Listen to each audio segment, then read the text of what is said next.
សួស្តីពុកម៉ែបងប្អូនទាំងអស់គ្នាថ្ងៃនេះខ្ញុំមកប្រាប់អ្នកទាំងអស់គ្នាពីវិធីយក Facebook ចាស់ៗរបស់យើងឬក៏ Facebook ដែលបានបាត់ហ្នឹងយកមកប្រើឡើងវិញវីដេអូហ្នឹងបើសិនជាអ្នកទាំងអស់គ្នាមកថ្មីកុំភ្លេចជួយចុច Subscribe បោះសញ្ញាកណ្ដឹងខ្ញុំអ្នកមួយផងដើម្បីបានវីដេអូជាអ្នកដឹងថ្មីៗពីខ្ញុំមុនគេឥឡូវនេះដើម្បីយក Facebook យើងមកវិញបានអ្នកគ្នាត្រូវចូលទៅកាន់ Google សិនមកអ្នកទាំងអស់គ្នាហ្នឹងហើយមកដល់ Google ភ្លាមអ្នកគ្នាវាយពាក្យថា Facebook login មកហើយអ្នកគ្នានឹងបានដល់នៅកន្លែងហ្នឹង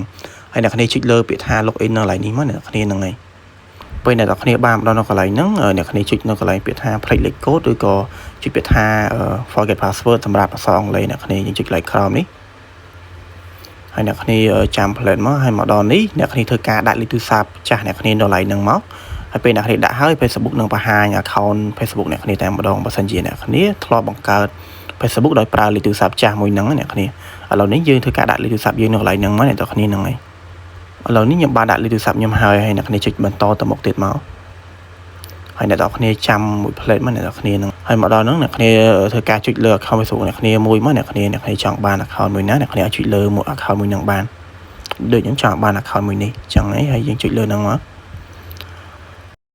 មកដល់នេះផងដែរអ្នកគ្នាត្រូវចុចតាមខ្ញុំចុចមើលច្រើនទៀតអ្នកគ្នាហ្នឹងហើយយើងចុច like ហ្នឹងមកហើយអ្នកគ្នានឹងឃើញ SMS ហើយនឹងលេខទូរស័ព្ទអ្នកគ្នាហើយអ្នកគ្នាត្រូវចាំនាទីនៅកន្លែង1នាទីកន្លះហ្នឹងដើម្បីឲ្យវាអស់អ្នកគ្នាហើយពេលអ្នកគ្នាអស់នាទីហើយកន្លែងអស់នាទីហើយអ្នកគ្នាធ្វើការចុចលើ SMS ហើយលើលេខរបស់យើងមកឥឡូវហ្នឹងយើងចុចបន្តយើងចាំមួយ plate មកហើយអ្នកគ្នាចាំមួយ plate មកហើយ Facebook គេនឹងផ្ញើលេខកូដហ្នឹងចូលទៅកាន់លេខរបស់យើងហើយលេខហ្នឹងយើងត្រូវតែប្រើឥឡូវហ្នឹងដើម្បីយើងបានលេខកូដហ្នឹងមកយើងដូរលេខកូដថ្មីអ្នកគ្នាហ្នឹងលេខកូដហ្នឹង62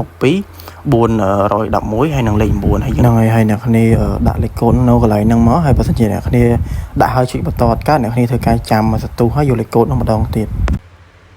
ហ្នឹងហើយអ្នកទាំងគ្នាចុចបន្តទៅមុខទៀតទៅអ្នកគ្នាហ្នឹងហើយហើយអ្នកគ្នាចាំមួយ plate មកហើយមកដល់នេះផងដែរអ្នកគ្នាធ្វើការដាក់លេខកូដថ្មីអ្នកគ្នានៅកន្លែងហ្នឹងទៅអ្នកគ្នាអាចចូលប្រើ account ចាស់អ្នកគ្នាបានតែម្ដងអ្នកគ្នាឬក៏អាចចូលប្រើ account ដែលបានបាត់ហ្នឹងបានដោយជោគជ័យតែម្ដងអ្នកគ្នាឥ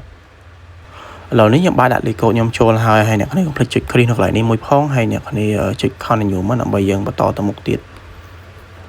ហើយឡើយហ្នឹងអ្នកគ្នាអាចដាក់លេខកូដក៏បានអត់ក៏បានដែរអ្នកគ្នាហ្នឹងហើយអ្នកគ្នាចង់ save លេខកូដក៏បានដែរសម្រាប់ខ្ញុំចង់ចុច not now នៅកន្លែងនេះហើយឥឡូវនេះខ្ញុំអាចចូល account ចាស់របស់ខ្ញុំបានហើយអ្នកគ្នាអាចមើលបានតាមហ្នឹងហើយយ៉ាអ្នកគ្នាចុចចូលញ៉ៃអ្នកគ្នាជាស្រ័យផងចុចខ្វាយមែនអ្នកគ្នាបើសិនជាឃើញដូចខ្ញុំចឹងហ្នឹងហើយ